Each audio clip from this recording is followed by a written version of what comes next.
RIMS से जुड़ा एक बड़ा मामला सामने आ रहा है। दरअसल रिम्स प्रबंधन ने बीते 25 जनवरी को एक पत्र जारी कर छात्रों के सरस्वती पूजा मनाने पर रोक लगा दी थी।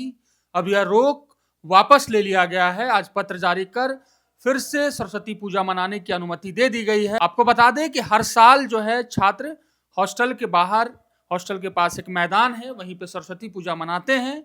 लेकिन इस बार कहा गया प्रबंधन की ओर से और पुलिस प्रशासन की ओर से कि कुछ सुरक्षा कारणों से जो है इस बार आप सरस्वती पूजा नहीं मना सकते हैं। हालांकि अभी जो लेटेस्ट अपडेट है उसके हिसाब से प्रबंधन ने ये अनुमति दे दी है कि छात्र जो है अब पूजा करेंगे और बाहर जो मैदान है वहीं पे करेंगे।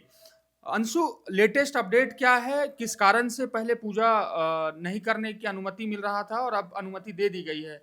क्या है पूरा मामला? दरअसल ये जो मामला है वो मारपीट का है, जिसके बाद रिम्स प्रबंधन ने ये आदेश दिया कि सरस्वती पूजा का आयोजन छात्र हॉस्टल के पास जो मैदान है वहाँ पर ना किया जाए। दरअसल सरस्वती पूजा का आयोजन जो है वो छात्रों के लिए, मेडिकल छात्रों के लिए बहुत ही इम्पोर्टेंट है, क्योंकि यही एकमात्र ऐसा त्योहार है जो रिम्स के जो छात्र हैं वो धूम-धाम से मनाते हैं। तो हर साल की तरह इस बार भी वे लोग आयोजन करना चाहते थे, लेकिन एक मारपीट का मामला सामने आया, जिसके बाद रिम्स प्रबंधन को ये आदेश देना पड़ा। हालाँकि जब छात्र इसका ज़ोर-शोर से विरोध करने लगे तो रिम्स प्रबंधन को ये आदेश वापस भी लेना पड़ा। बिल्कुल, जिस मामले का ज़िक्र अंशु कर रही हैं वो आदेश, यानी कि जो प्रबंधन ने आदेश दिया था 25 जनवरी को, उससे 1 दिन पहले का है, 24 जनवरी का है। तो वो एक छात्र के साथ हुआ था, छात्रों की आपस में लड़ाई थी या फिर कोई बाहर का युवक और कॉलेज के छात्र हैं उनसे हुई थी लड़ाई? बिल्कुल, जो मारपीट का मामला हुआ था वो रिम्स के छात्र और रिम्स के बाहर के कुछ युवक थे, उन दोनों के बीच में हुआ था। दरअसल हुआ यूँ था कि एक रिम्स का छात्र है जिसका नाम रवीश कुमार सुमन है। 24 जनवरी की देर रात करीब 1 बजे एक घटना हुई मारपीट की।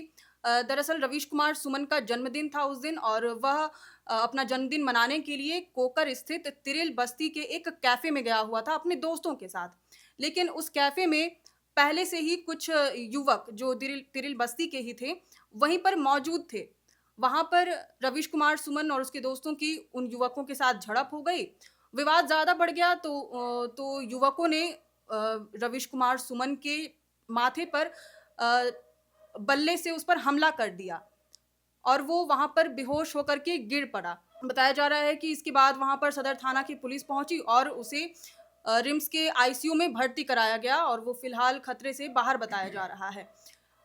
ये जो मामला था वो कुछ दिन पहले ही सामने आया था। कुछ दिन पहले ही कुछ रिम्स के छात्रों और इन युवकों के बीच झड़प हुई थी, जिसका ये नतीजा था। 2-3 दिन पहले ही कुछ छात्र रिम्स के ट्रॉमा सेंटर में गए हुए थे और वहाँ पर रिम्स के छात्रों के साथ उनका कुछ विवाद हुआ, जिसके बाद ये वाला मामला हुआ है।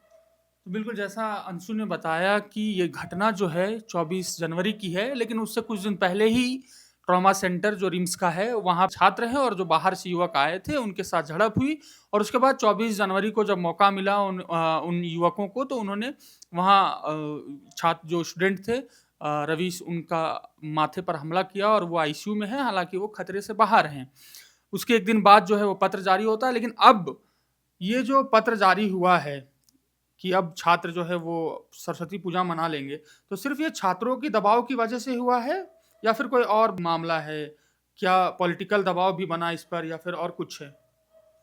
छात्रों का तो दबाव था ही, छात्र बहुत ज़्यादा आक्रोशित हो गए थे, क्योंकि जैसा कि हमने आपको बताया अभी कि ये एकमात्र ऐसा त्योहार है जिसे छात्र धूम-धाम से मनाते हैं। एक्चुअली हुआ यूँ था कि इसके लिए चंदा इकट्ठा कर लिया गया था, लाखों का चंदा इकट्ठा किया गया था और पंडाल का भी काम लगभग-लगभग 70% तक पूरा हो गया था।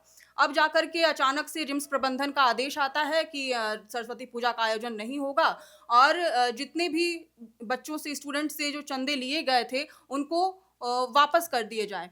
जबकि स्टूडेंट्स का कहना था कि हमने पंडाल का भी आयोजन करा लिया है, पेमेंट भी कर दिया है और साथ ही साथ वेंडर्स को भी काम पे लगा दिया है, उनको भी पेमेंट कर दिया है। तो ऐसे में उनसे भी किराया वगैरह वसूली हो गई है। तो ऐसे में अब छात्र बहुत ज़्यादा आक्रोशित थे और उन्होंने कहा था कि हम ये मामला डॉक्टर इरफान अंसारी जो स्वास्थ्य मंत्री हैं, उनके पास लेकर के जाएँगे।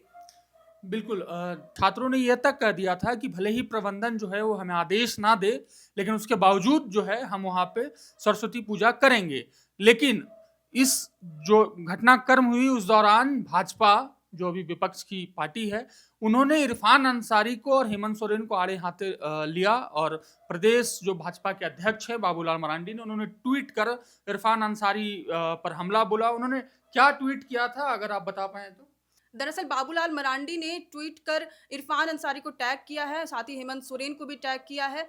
इरफान अंसारी को टैग करते हुए उन्होंने लिखा है कि ये बेहद दुर्भाग्यपूर्ण है कि इरफान अंसारी जैसे लोगों को रिम्स जैसे प्रतिष्ठित संस्थान की जिम्मेदारी दी गई है। उनकी सांप्रदायिक विचारधारा और फैसले सांस्कृतिक और धार्मिक विभाजन को बढ़ावा दे रहे हैं। ताज़ा मामला सरस्वती पूजा को लेकर उठाए गए सवालों का है। सरस्वती पूजा कोई साधारण धार्मिक अनुष्ठान नहीं है, यह हमारी शिक्षा, ज्ञान और संस्कृति की आत्मा है। यह वह परंपरा है जो पीढ़ियों से हमारे समाज को एक सूत्र में पिरोती आ रही है, लेकिन आज इसे रोकने की कोशिशें हो रही हैं।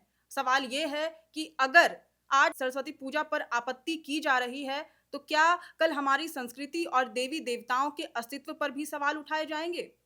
मुख्यमंत्री हेमंत सोरेन को टैग करते हुए उन्होंने लिखा है कि मुख्यमंत्री हेमंत सोरेन जी से अनुरोध है कि वे इस बेहद संवेदनशील मामले का खुद से संज्ञान लें।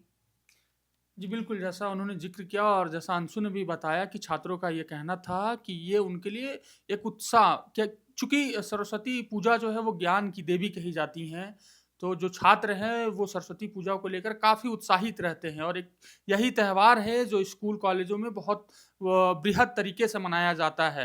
हालाँकि अब अंततः यह खुशखबरी है उन छात्रों के लिए जो अपनी आंदोलन से ही कहे या अपने विरोध से कहे, अब अंततः प्रबंधन को ये मजबूर कर दिया है कि उन्होंने एक पत्र जारी कर ये कह दिया है कि अब जो है वो बड़े धूमधाम से सरस्वती पूजा मना सकते हैं और वो भी वहाँ जहाँ वो चाहते थे, यानी कि छात्र हॉस्टल के बगल वाले मैदान पे। फिलहाल के लिए इतना ही, ये बड़ी खबर थी, हमने सोचा आपसे ये साझा कर दी जाए। बेहद शुक्रिया।